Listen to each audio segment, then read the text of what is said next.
இனிய நாளில் ஆண்டவராகிய இயேசு கிறிஸ்துவின் நாமத்தினாலே உங்களை வாழ்த்துகிறோம். 2 ராஜாக்கள் 20ஆம் அதிகாரம் 5ஆம் வசனத்தில் கர்த்தர் சொல்லுகிறார், உன் விண்ணப்பத்தை கேட்டே, உன் கண்ணீரை கண்டே, இதோ நான் உன்னை குணமாக்குவேன்.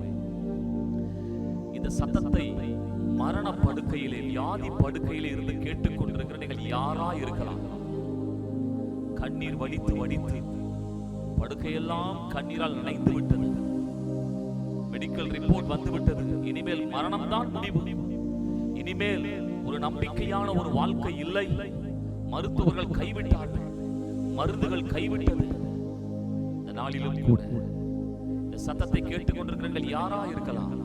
அன்றைக்கு ஏசாயா தீர்க்கதரிசி சொன்ன வார்த்தை, உன் காரியத்தை எல்லாம் ஒழுங்கு செய்து விடு, உனக்கு மரணம் தான் முடிவு என்று தேவனே சொல்லி அனுப்பிவிட்டார் என்று சொன்ன வார்த்தையை கேட்டவன் தேவ சமூகத்தை நோக்கி ஜெபிக்கிறான், விண்ணப்பிக்கிறான், கண்ணீர் வடிக்கிறான். ஆண்டவர் அதை பார்த்து அவனை குணமாக்கினார்.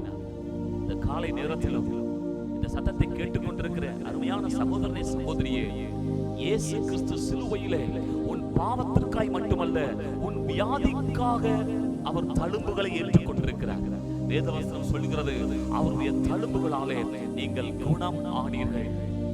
இந்த நற்செய்தியை விசுவாசியுங்கள். இயேசுவின் தழும்பு உங்களை சுகமாக்கும். இந்த வார்த்தையை கேட்கிற நேரத்தில் தானே ஆண்டவர் உங்களை குணமாக்குகிறார். உங்கள் சத்தத்தை ஆண்டவர் கேட்டார், உங்கள் கண்ணீரை ஆண்டவர் கண்டார், நிச்சயமாக அவர் குணமாக்கினார்.